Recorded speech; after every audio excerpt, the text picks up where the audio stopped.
Hello. Welcome back to everyone who is watching on the live stream, people here in person.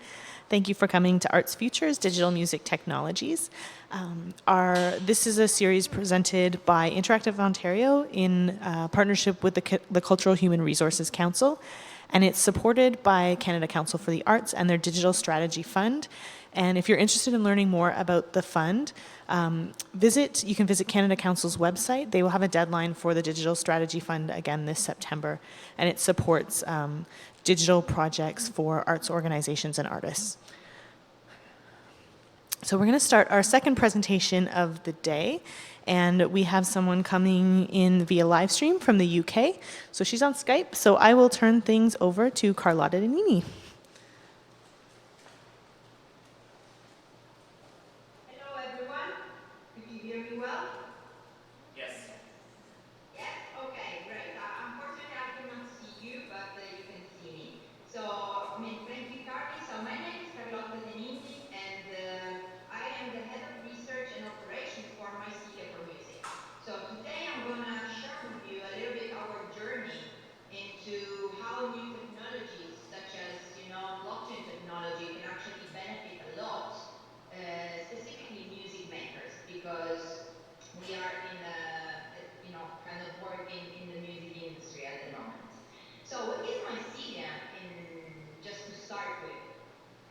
Mycelia is just a brainchild of an artist and technologist named Imogen Heap, who is my boss. And she literally started this non-for-profit, because we are a non-for-profit organization, something around 3 years ago, when actually she first discovered the word blockchain. So she couldn't kind of get her hands around, and it was kind of very hard for her to understand. So she literally pushed herself to discover more, and actually the possibilities that this technology can bring to us, as well as other technologies as well, because now kind of blockchain seems almost kind of an old word, so to say. Now it's all about machine learning and artificial intelligence, and who knows what's going to be the next hot word in a couple of years' time. So now I'm going to start this presentation, and I'm going to try to explain one of the first experiments that we did with this technology, up until arriving at the thing that we are developing at the moment, which is the Creative Passport, which aims to be a digital container like of IDs and acknowledgement, skills, and verified information about an artist and for an artist. And I'm just gonna start the screen sharing, so you should be able to see my presentation.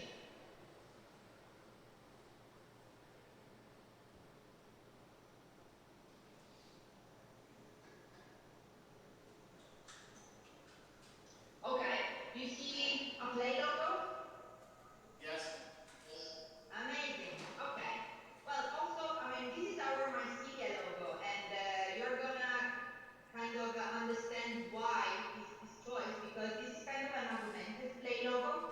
As you can see, like it has got this some sort of triangles of colors, which is kind of reflective to all the metadata and all the data about the song and about an artist that currently it's kind of not discovered and not present anywhere. So this is the thing. So at the moment, if you open a digital service provider, which is a DSP, such as like iTunes, Spotify, where you can grab music, these are the information that you can see about a song.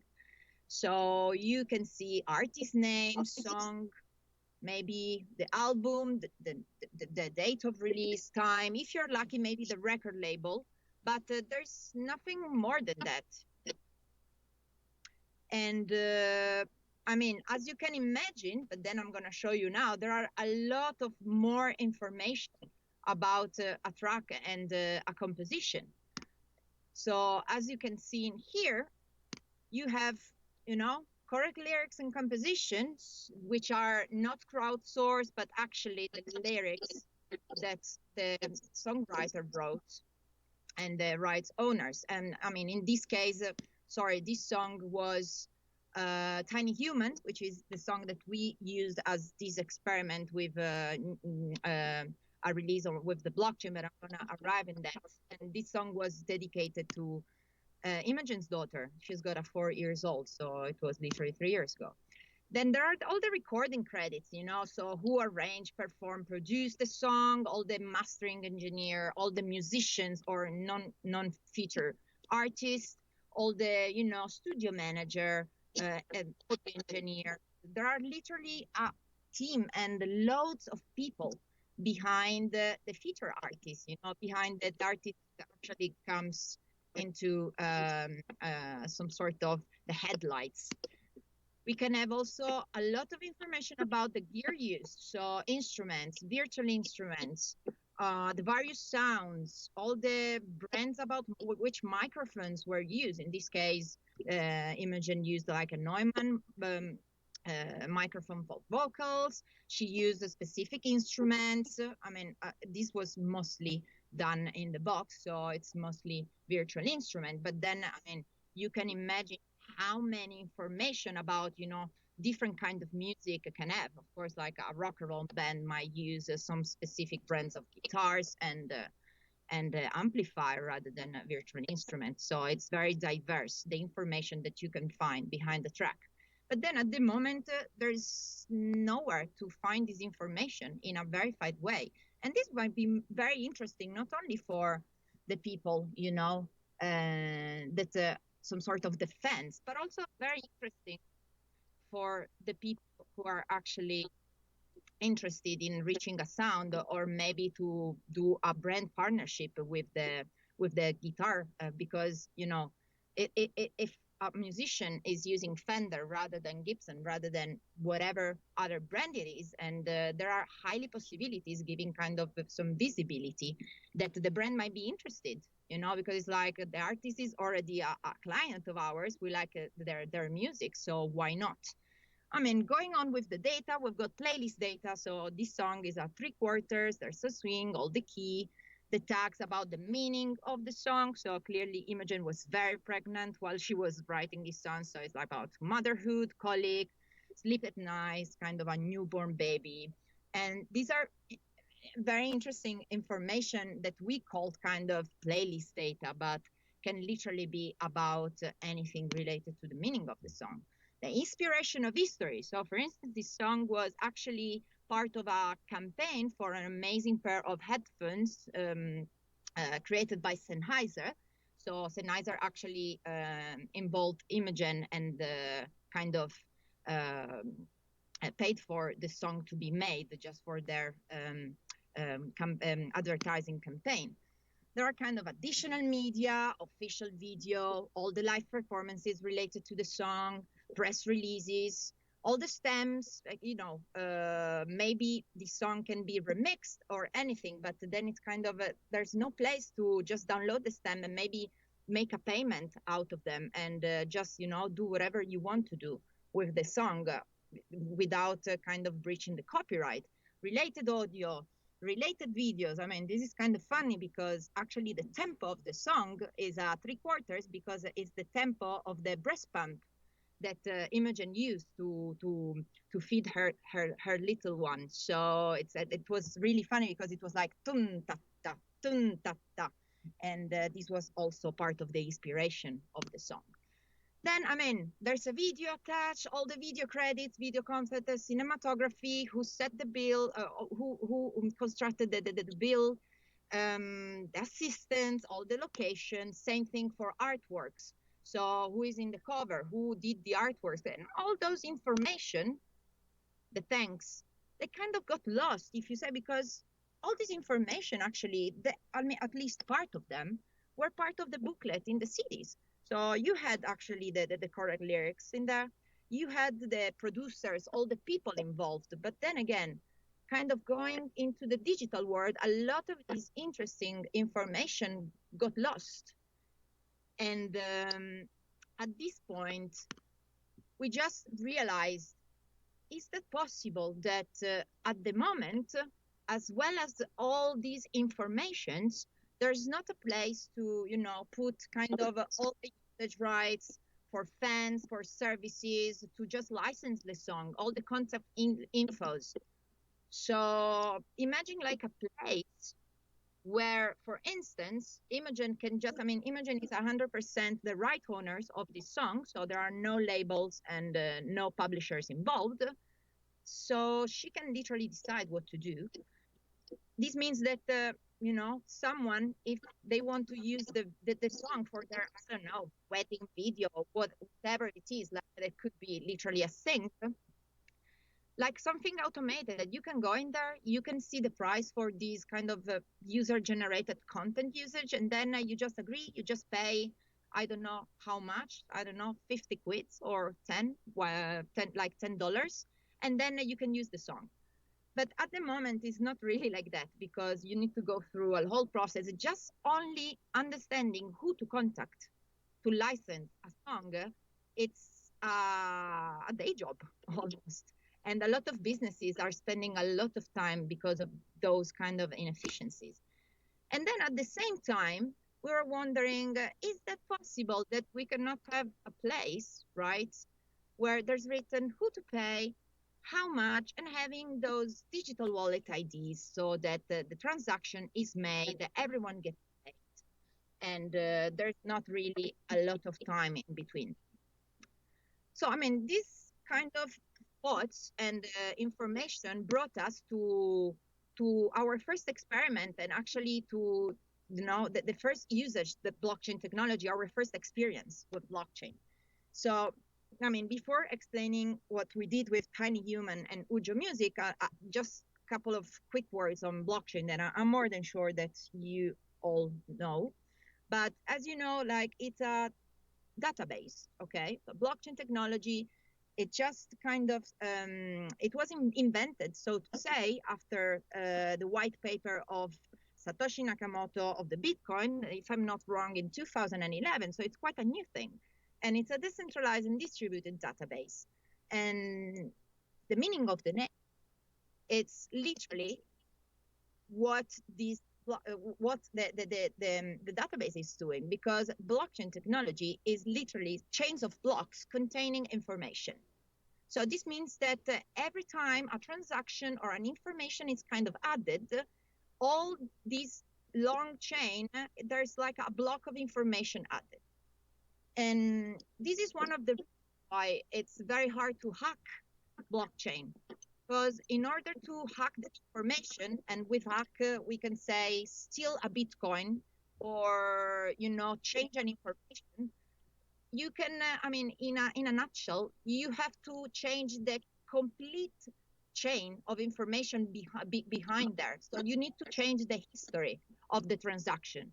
This means that it's not really efficient as a project, because it's like you willing to steal 10 euros and spending 15 euros to steal those 10, so to say. So that's why it's a kind of a secure technology, because the effort and the computing power to change those information is way higher than the actual gain of it.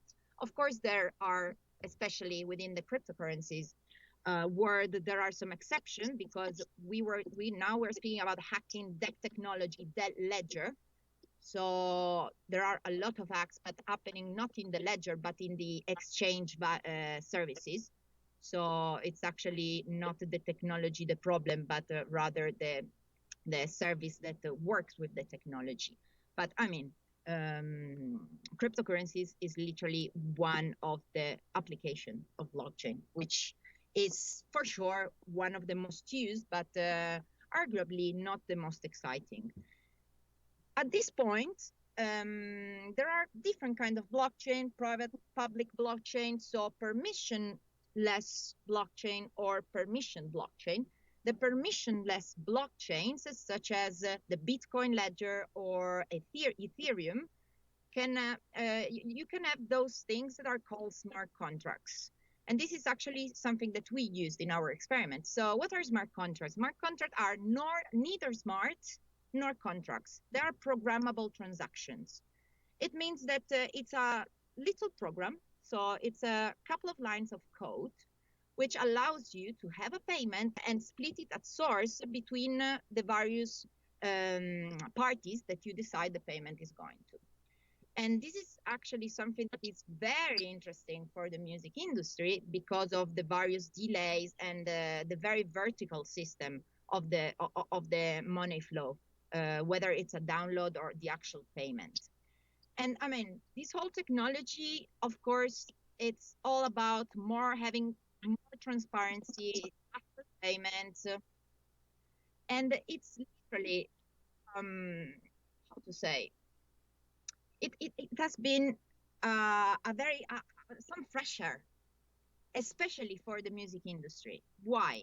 Because at the moment the technology is not ready yet. There are a lot of issues, so we cannot forget the fact about the computing power required. So there are a lot of actually there are two main protocols that allows you to actually verify these peer-to-peer transactions, because there's one that is called proof of work and another one that is called proof of stake. So without going too much into details, the one that is commonly used now, which is the proof of work, it means that you have to sort of prove the work that you want to do. So it means that every transaction going on, you need to have a more powerful computer, and because the more transactions are done, the more complicated this mathematic formula is. So in order to be the first one to resolve this mathematic formula, to verify the transaction, the power requirement is increasing, meaning that at the moment is not viable. Because if you have to imagine the whole, our whole world running on blockchains, the power required is more than the actual, energy and power released. So this is currently not viable, but they are, finding some solutions for that. But now, I mean, focusing on actually what we did, having said this kind of in a nutshell, a presentation of this technology, we just put out a lot of data about the song, and we just challenged new startups to use those data. We had a song, we've got all the information related to the song that you saw before. And then one of the most successful experiments that was born out of this challenge was the Ujo Music and Tiny Human experiment. So Tiny Human, thanks to the Ujo Music service, has been the first song ever to be on the blockchain and to be released with a smart contract attached, meaning that you could download the song from the Ujo Music platform. That it was 3 years ago, so now the experiment is finished, so they put it offline. You can pay the download with cryptocurrencies, especially specifically with Ether, because they were using Ethereum as a chain. And then by the time you were paying 1 Ether for that song, because back then 1 Ether was less than a pound, so more or less like $1, the payment was split via a smart contract immediately between the right owners. So there was, of course, we decided the split following industry standards, but then there were not labels and not even publishers involved, but then the musicians got paid immediately at the same time as Imogen, all the people that kind of were part of the programmable transaction. I have to say that the experiment did well, because it proved that something like that was possible. Of course, back then it was very hard to create a digital wallet and to buy cryptocurrencies, because the user interfaces were not really as user-friendly as they are nowadays. Then we did 150 downloads, and that's actually, it was 150 pounds, but then now with the appreciation of the cryptocurrency, the money actually increased a lot. We arrived almost to have 150,000 pounds, and the Ether was almost 1,000 pounds. And that's actually how Imogen is funding this non-for-profit, because everything we are doing, both with research and also with the Creative Passport, and actually we're about to go on a world tour in September. This is partially funded. It's 100% a philanthropic investment by Imogen, but then this experiment actually helps a lot. So we just spoke about, contracts, programmable transaction, having actually a very horizontal way of receiving money. But then at the moment, the current situation is this one. So in here, there are UK representatives. So PRS, MCPS are the collection society, which I think that if I remember well, the PRS, the Canadian PRS should be SOCAN. And I mean, as you can see, very vertical. And the artist or the songwriter, so let's call them the music makers, are always the one who are the last one to be paid. And in between all those transactions, which are kind of very vertical, sometimes, especially for outside some sort of overseas payment, an artist can wait for years to get paid, which is something that, I mean, considering the level of technology at the moment, it seems kind of an absolute nightmare, so to say. And also, it's just a pity that kind of the whole industry is having a hard time to follow the technological revolution. Having said that, you might think, okay, we've got this technology, and there might be issues with disintermediation. So at the beginning, the technology, the new people using this technology, they were like, oh my God, we don't need any more intermediaries. We don't need labels. We don't need collection societies, nothing. We just need the technology, the music makers, and the people actually listening to music or buying music. This was pretty disruptive 3 years ago, but after 3 years, I can say that this is kind of it became a little bit less extreme, so to say. Why? Because the new people kind of pushing the new technology realized how complicated the music industry was, as well as the music industry people, or kind of legacy player, are starting slowly to understand the actual potential of this technology to decrease admin overheads, and actually kind of let them save money, bring more transparency, and actually kind of focusing where they are bringing value. Because if you've got a technology that does admin in a quicker way, there's not really any sense that you want to keep doing an inefficient job. So if I got a question yesterday saying, what about SOCAN? What is the what is the faith, and what's in there for them? First of all the collection societies are having a hard time to process all the transactions for streaming. It's just madness.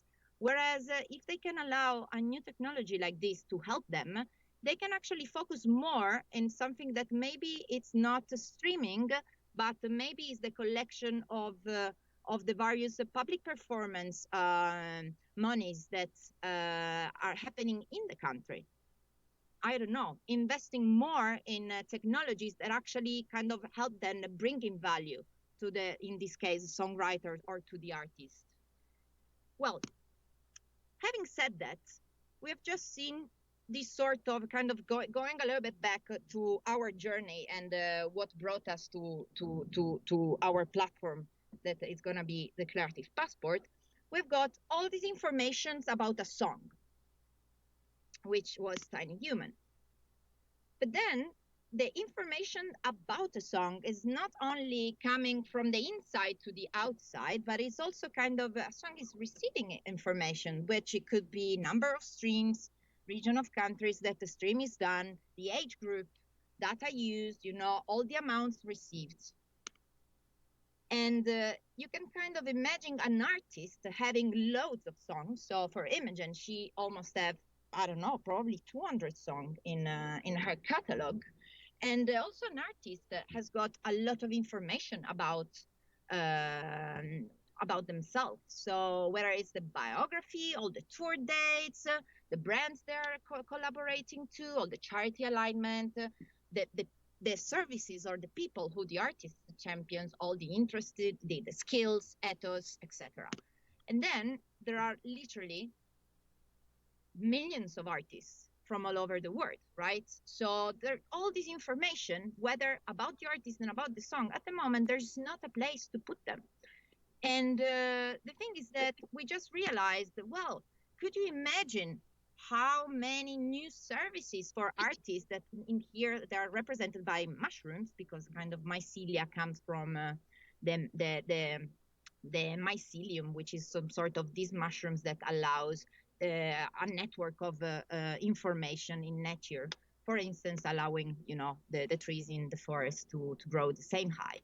So how many new services and new income streams can actually grow out of these very precious metadata? Only if we had like a place to put them in a structured way, and also a place where it's easily searchable and also easy for music makers to put their information to. Then, I mean, there's again a lot of income that could come, so new income streams. And ultimately, what we were envisioning a couple of years ago was to rewrite ethical, commercial, and technological standards, which is kind of a very big thing to do, right? So after some years, we just came up with this idea, and this is the platform that we are currently developing using blockchain technology, which is called the Creative Passport. So what is the Creative Passport? As I was saying before, it's like a digital identity standard for music makers. So the one that you're seeing right now is a physical representation of Imogen's Creative Passport. And I'm just gonna skim through quickly about around information that is in there, because if you want to, I'm just concerned about time a little bit. And if you want to have a proper look, you can go on our website and you can download this document. So everything is present online. But then, for instance, these are some sort of the information that Imogen would love to have in her creative passport, right? So whether is some sort of a profile, her press images, then there's also, the biography, which is always up to date, and potentially it can be automated in order for all the other biographies or press images to be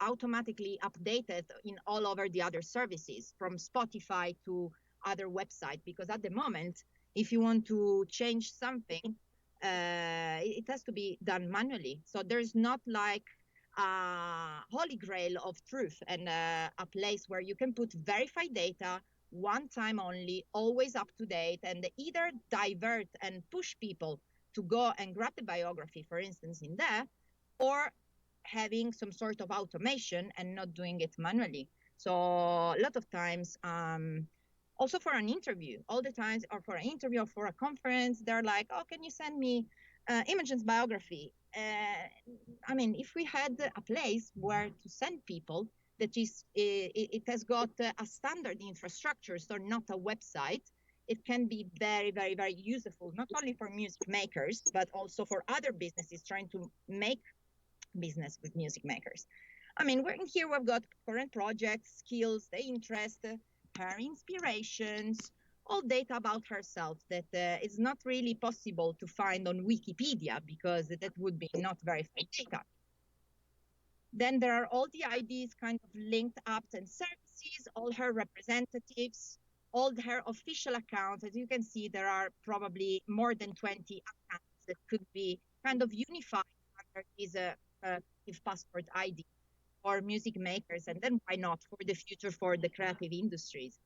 The contact and the team, who to contact for what, having some sort of official videos, then having the possibility to set up your own preferences. So which data you want to share, which data you don't want to share, and who to share the data with. So that, again, kind of enabling and being automation ready, where instead of having always people and and kind of interacting with each other. Then all the credits for the commission work, for the hardware and software that she did. She created this pair of gloves with a team of NASA scientists. I mean, all those information, music, awards, and nomination that kind of defines and makes the music maker special. Because if a conference, for instance, was looking for a speaker, right, that is a female based in London into new technologies, a mom, available, I don't know, for that weekend, if there were an infrastructure like the Creative Passport, which at the end of the day is mostly a B2B thing, you can have a search engine, search with the criteria that you need, and then you would have all the availabilities and all the people that you might be interested with. And this would be literally gold, not only for having something faster, but also to kind of having extra income streams as well. And all this information that you can see in here, I mean, ultimately, it's going to be a database. That's why we're very interested in blockchain technology, because we don't want to create a database with these information about music makers and own the information. We just want them to be responsible and also on top of their information, and having a decentralized, distributed architecture for the database helps a lot for to kind of pursue this aim. Again, live performances, public appearances, and also like a dashboard, receiving some sort of requests or suggestions to optimizing the service, data missing, maybe highlights. So actually kind of data coming to the Creative Passport for the music makers, or the team or their representatives, to be actually in control and decide what they want to do, or also just to check what's happening in between the 20 different accounts or 20 different digital service provider that there is. So it's literally some sort of joining the dots and creating a bigger umbrella, receiving back most of the information from the outside and from third-party services in one place. Actually, at the moment, we are starting the development, and as I was saying before, we're gonna leave for a world tour in September 2018. So it's literally around the corner in 1 month and something. And our idea is to go all around the world, and we just ultimalized the first run of the tour, September to December 2018 in Europe. But then most probably we're going to be in Canada into like April, May 2019.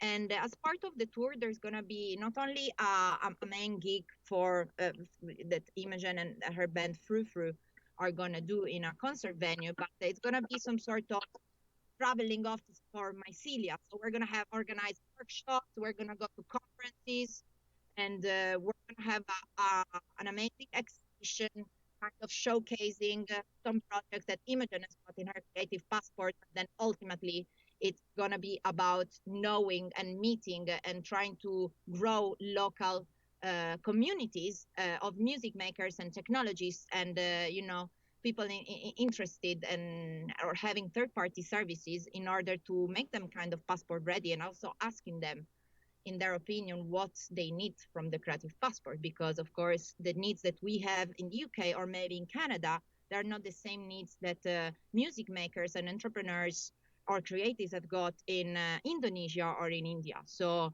since we are literally developing this tool, we really want to get some sort of a world view, and trying to spread the word as much as we can in order to have a lot of artists ready to be part of the network.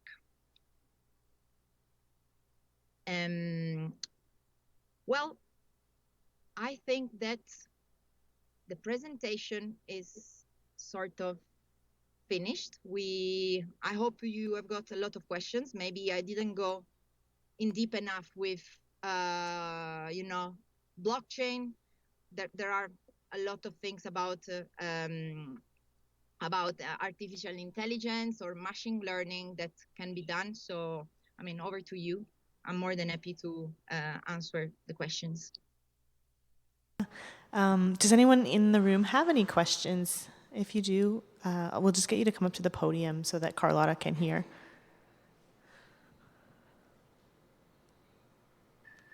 No, I don't think we have any questions today. Oh, yeah, Lee. Come on, don't be shy. Sure. This isn't really about. It's fine. Sure. Hi, it's Lee here. Not necessarily a technology question. I'm curious when you're trying to wrap in the. I guess I'll just look this way at the camera because you can't see me. When you're trying to wrap in the rights management, and I noticed that you had remixing, licensing, and there was even an example on the dashboard on screen about somebody requesting a remix license. Are you also providing the stems for the actual remix, or is that something that is kind of happening outside of this system as well? Yeah. So the thing is that at the moment we are just at the very beginning of the development, so that function is not active yet. Potentially, so kind of using in the imagination, of course, if an artist is 100% the owner of its rights, there's the possibility to literally, having the stems just in the cloud, so not on the blockchain, because all this information ultimately are not going to be in the blockchain because there's just too many information. So it's the link of the information that is going to be stored in the blockchain, whereas the current, the actual information or the stem or the audio file is going to be in a cloud system. Ultimately, it should be there so that if anyone wants to use your stems and you decide that in order to download the stems and to do a non-commercial remix or something, you pay, I have no idea how much, let's imagine it's $200, and then you're able to download the stems, and a smart contract is in place, everyone gets paid um, uh, how much they need to be paid. So it depends whether there are musicians involved or it's just one single party. And then you're ready to go. You download and then you can do whatever you want without breaching any copyright and things. Of course, potentially, if there are record labels involved, this might not be as easy because they might want to do the contract and check the transactions and things. So what can be done instead? It might be just to, request the stems and at least having the direct contact of who to contact to have the stems and the quote. So, I mean, it can go either way. We do hope that ultimately it's going to be a one-stop for humans and machines to find what they need when they need it. But at the moment, it's literally too soon to to to give it for granted.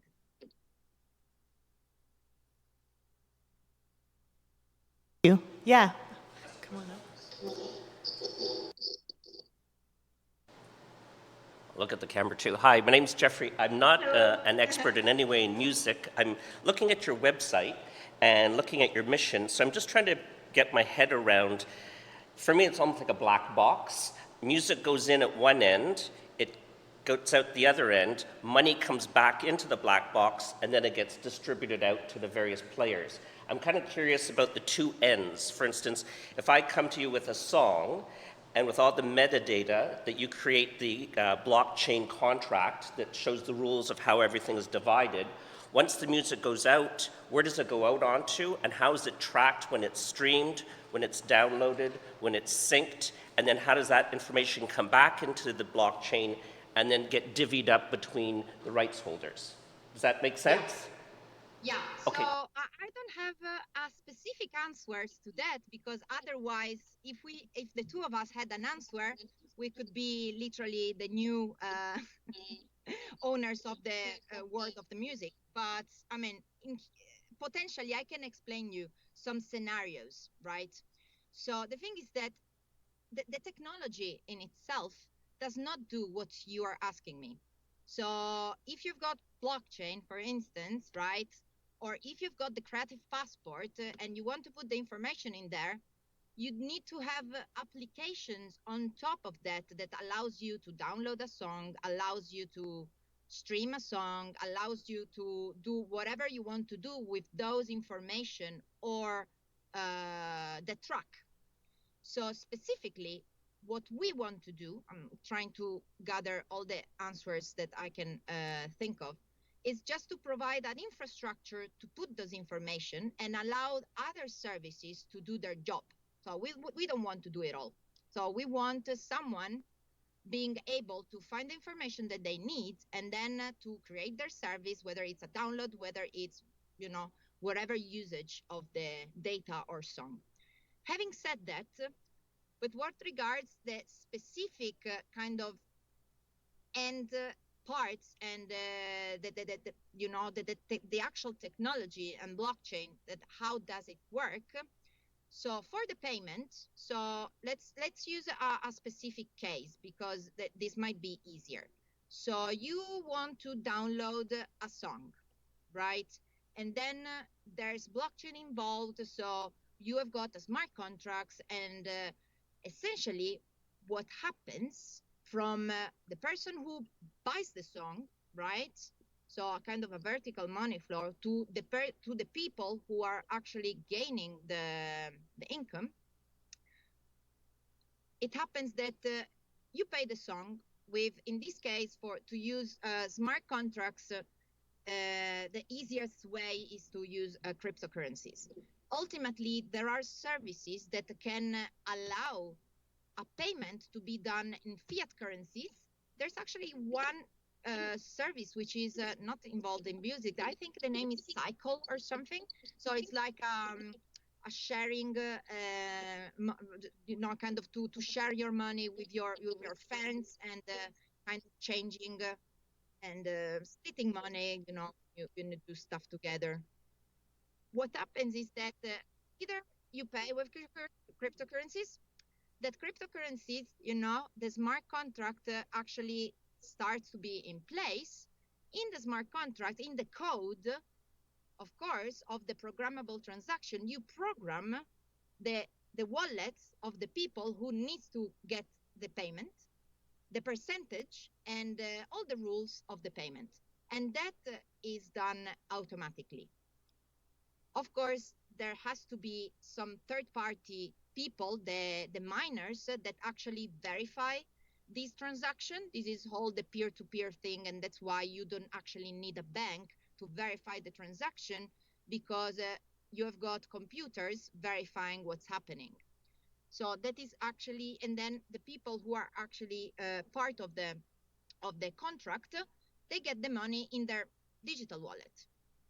So this is with crypto, at least from a backend point of view. There are services that ultimately can do the same with fiat currencies. So, the cryptocurrencies, you don't even see them because they're kind of in the backend, like this payment application that, if I remember well, is Circle. So that's actually how it works. Then there are services doing this at the moment. Yes and no. For instance, there's a soon-to-be streaming service that is named Resonate. They use blockchain technology for the payment. It's a new streaming model, stream to own. So the more you stream a song, you arrive up to a certain point that you actually own the song because you actually spent something like the same amount of the download. But then the tricky part is just about having the technology kind of bulletproof and ready, but at the moment there are issues to have a mass adoption of this technology, not only from a database point of view, but also from a payment point of view. I hope this made things a little bit clearer. Yes, thank you. Hi, Carlotta. So I think we're out of time for today. So I just wanted to say thank you for joining us again today here in Toronto this time. Thank you very much. And I'd like to also, again, thank our partner, the Cultural Human Resources Council, on this series, as well as Canada Council for the Arts and their Digital Strategy Fund. As I mentioned earlier, if you have sort of a digital-focused arts project, definitely check out the Digital Strategy Fund on Canada Council's website. And we are doing this series throughout the summer, so next up, we'll be back on August 1st in Ottawa, August 2nd here, talking about immersive experiences. And so we'll be talking about augmented reality again, but in the context of museums and galleries, and as well virtual reality for filmmaking. So thank you everyone for coming and for watching the live stream. Thank you.